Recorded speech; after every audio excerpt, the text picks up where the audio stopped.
Allez, bonjour à tous les amis, bienvenue sur ma chaîne The Web Plastic Model. Aujourd'hui, on va se voir pour une troisième vidéo concernant le montage de la McLaren F1 GTR. Donc, troisième vidéo, ça va concerner l'étape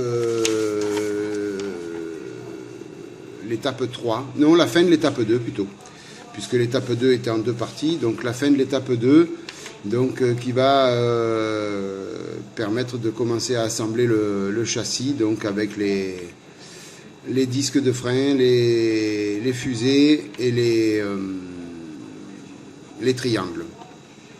Triangle avant, triangle arrière et la barre de direction, les suspensions avant. Voilà, donc on va monter tout ça ensemble.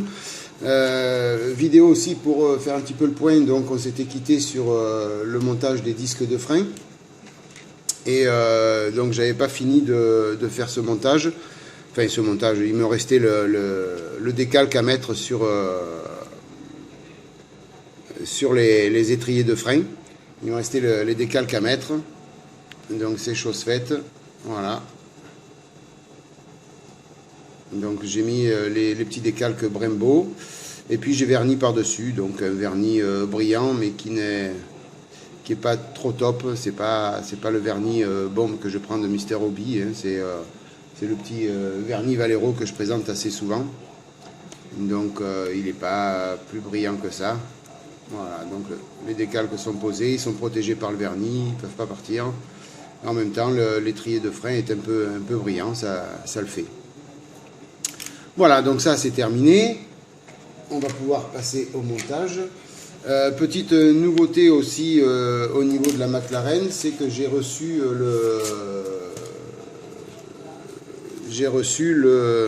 le kit décalque carbone de Studio 27.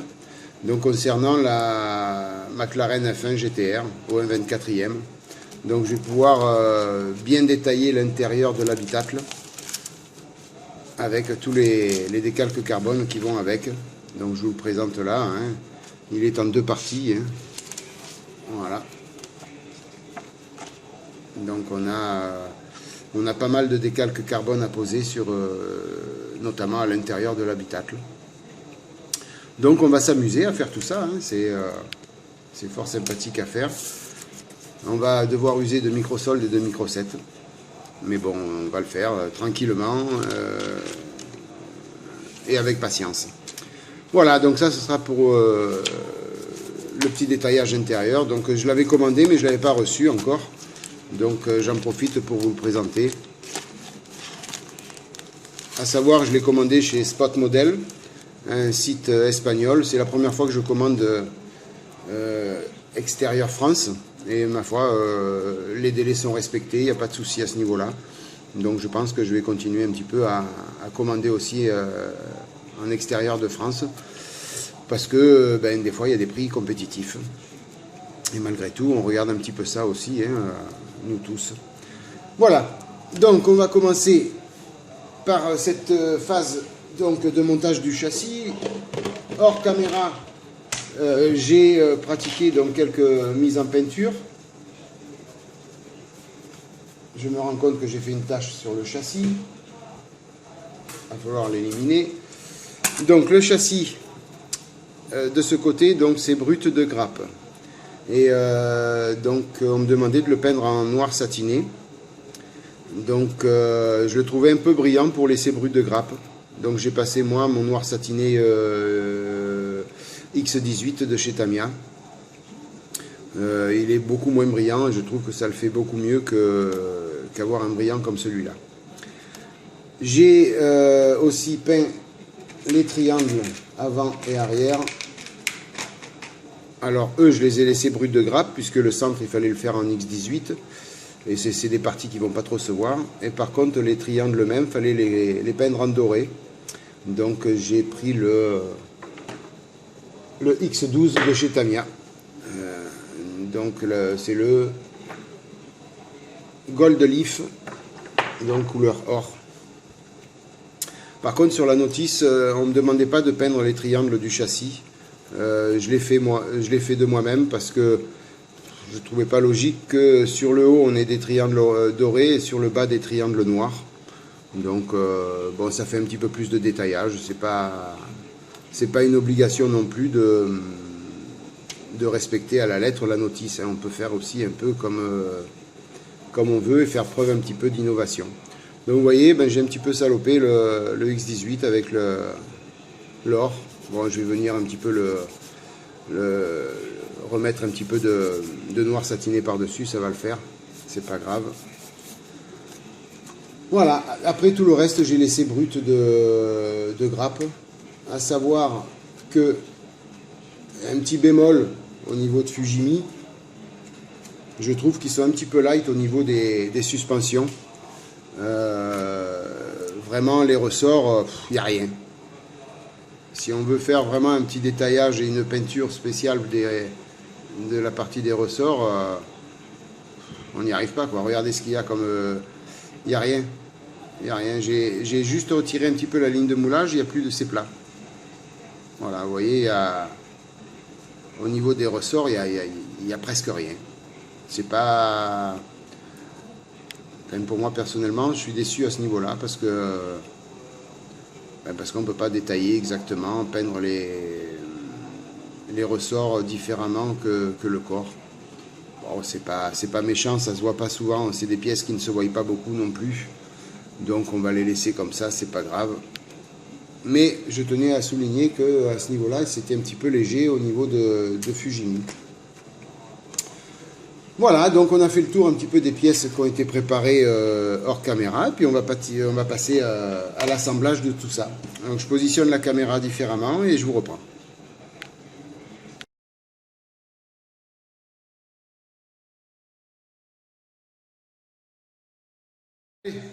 On est prêt pour passer à l'assemblage de toutes ces pièces. Donc on va commencer par l'avant. Donc il faut les étriers de frein avant, tant qu'à faire. Ça c'est l'arrière. Voilà les deux avant. Il me faut... Ça c'est l'arrière. On va laisser là-bas. Les suspensions. Alors je vais dégrapper après celle-ci. La barre de direction. Vous y voyez bien, j'espère. C'est parfait. Alors est-ce que c'est mieux sans ça? Ah non, c'est pas bon.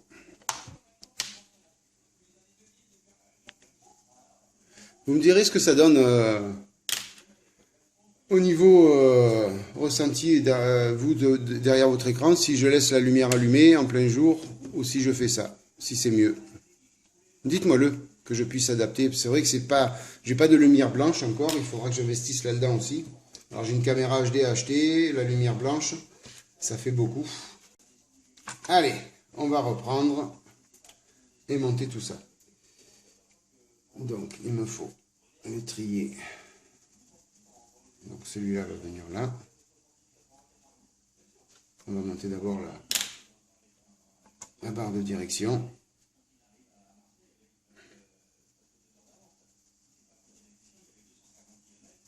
Voilà. Et dans ce sens, ouais. Je regarde en même temps la notice.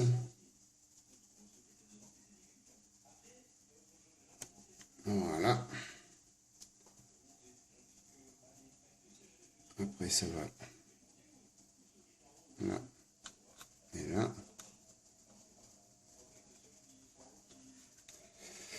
Et après, alors là, il n'y a pas de sens. C'est... quoi que si, il y a un sens. Ouais, c'est comme ça.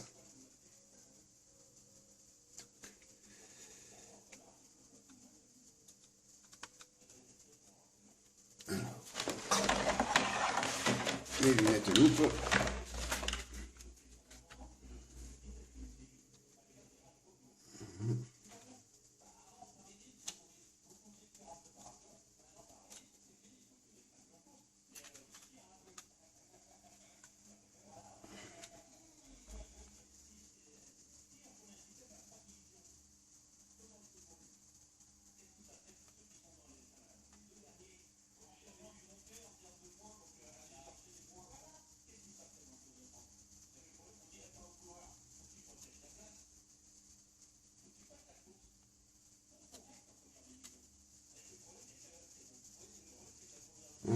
à première vue, ça rentre pas bien comme il faut.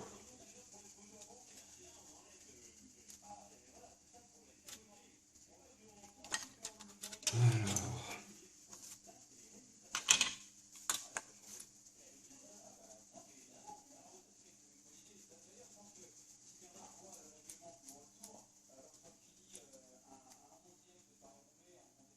il va falloir agrandir un peu les trous, à mon avis. Excuse, des fois je parle pas, c'est que je réfléchis, je suis concentré à ce que je fais, mais donc où c'est la peinture qui a fait une petite surépaisseur dans les trous, je ne pense pas. Un petit souci d'ajustement à ce niveau-là. Ah non, c'est qu'ils n'étaient pas dans la bonne inclinaison.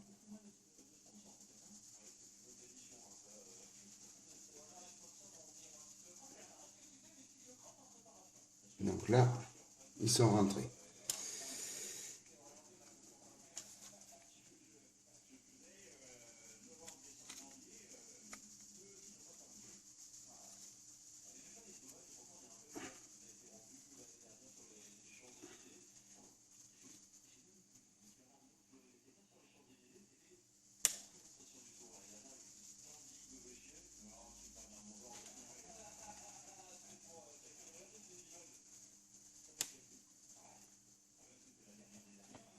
Voilà.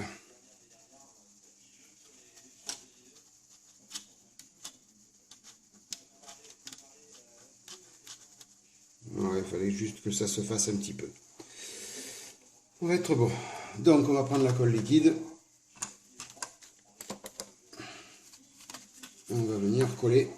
Alors, pas coller les... C'est la direction, hein, donc on colle pas les roues. On ne colle pas côté roue, on va coller.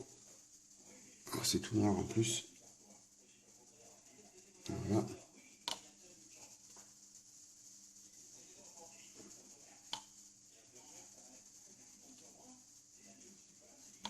Voilà.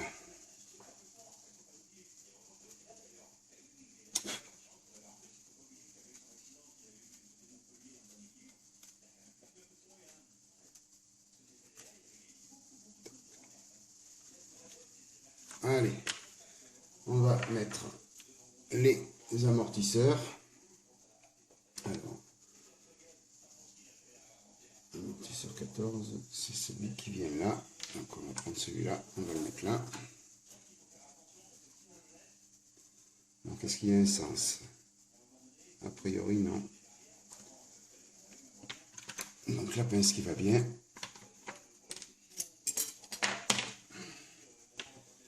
Alors.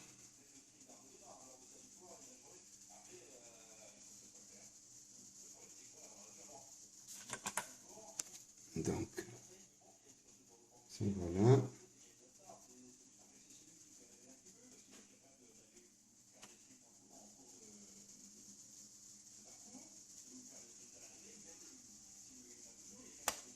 Voilà pour un.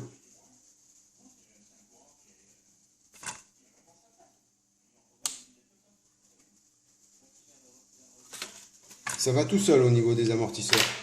C'est sympa. Ça marche bien. On ne voit pas les ressorts, mais il s'enclenche bien. Donc c'est plutôt pas mal. Allez.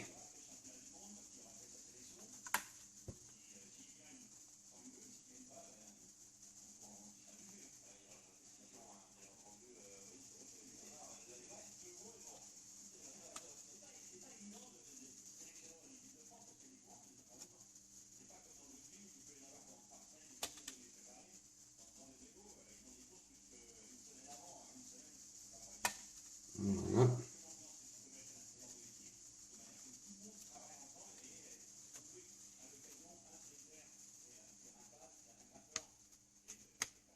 Voilà.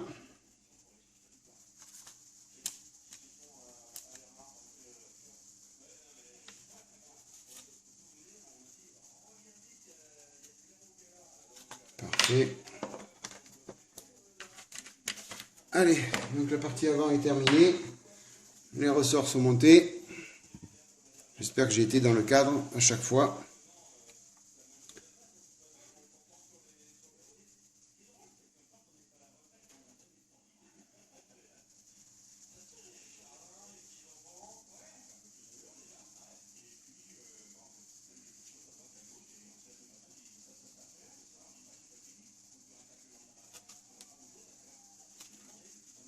Allez, zou.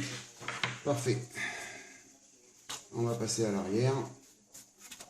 Donc, les disques arrière. Et les triangles.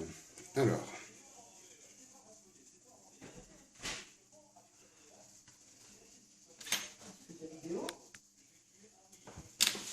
Allez.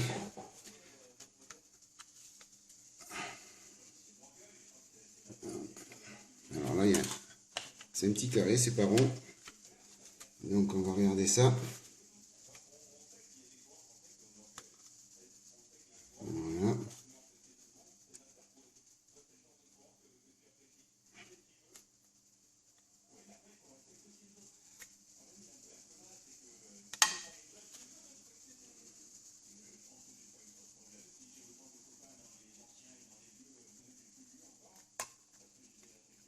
Voilà. Bon.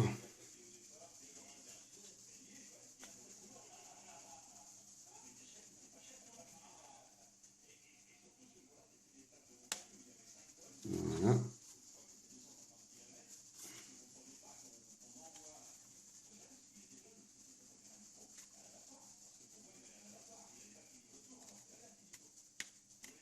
Et un petit cran. Faut pas avoir peur de forcer, mais d'appuyer en dessous parce que sinon vous cassez tout. Après. Toc.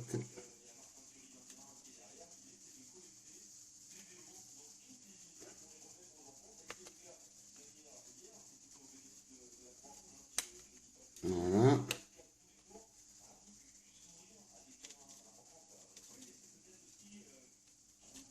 Parfait. Allez, colle liquide.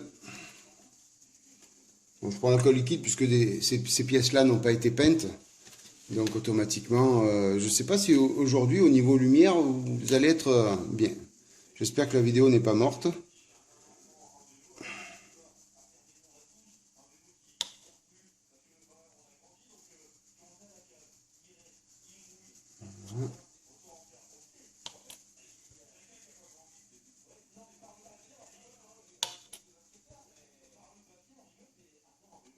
Voilà.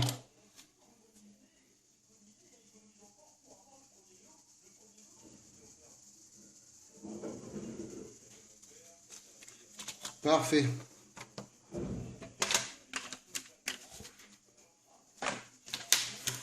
Voilà les amis. Le montage est terminé. Bon, ce ne sera pas une vidéo trop longue. Il n'y a pas eu grand chose à faire, mais bon, au moins c'est... L'étape 2 est définitivement terminée. L'étape 3, on fera les passages de roues, les amortisseurs arrière. Donc, je vous montre un petit peu le travail terminé. C'est peut-être la pièce rouge qui fait cet effet de mauvaise lumière. Je ne sais pas si c'est une bonne idée ce que j'ai eu.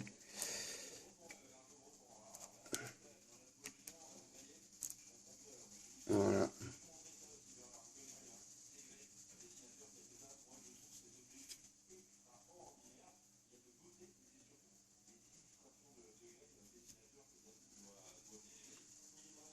Voilà. Donc j'espère que ça vous a plu. La vidéo est terminée. Je vais retirer ce truc rouge. C'est ça en fin de compte qui me fait la mauvaise qualité de l'image.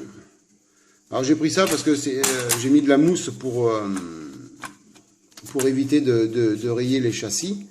Mais je me rends compte qu'en fin de compte avec ça, ça casse toute la lumière. Donc je crois que je vais rester sans et puis essayer de trouver une autre protection pour les châssis. Oui, essentiellement c'est pour mettre les châssis ou les pièces qui craignent un petit peu, style carrosserie ou autre. Voilà, ben écoutez, j'espère que cette vidéo vous a plu. Je vous remercie de l'avoir regardé. Je suis hyper content parce qu'on a dépassé, donc je crois que je l'avais déjà dit, on avait dépassé les 300 abonnés, mais d'un seul coup c'est monté à 320. Il y a des moments où ça s'accélère, le nombre d'abonnés augmente énormément d'un seul coup. Donc je vous remercie tous de votre fidélité. J'espère que... non, j'espère pas. J'allais vous dire, j'espère que ça vous a plu, mais je l'ai déjà demandé, je l'ai déjà dit.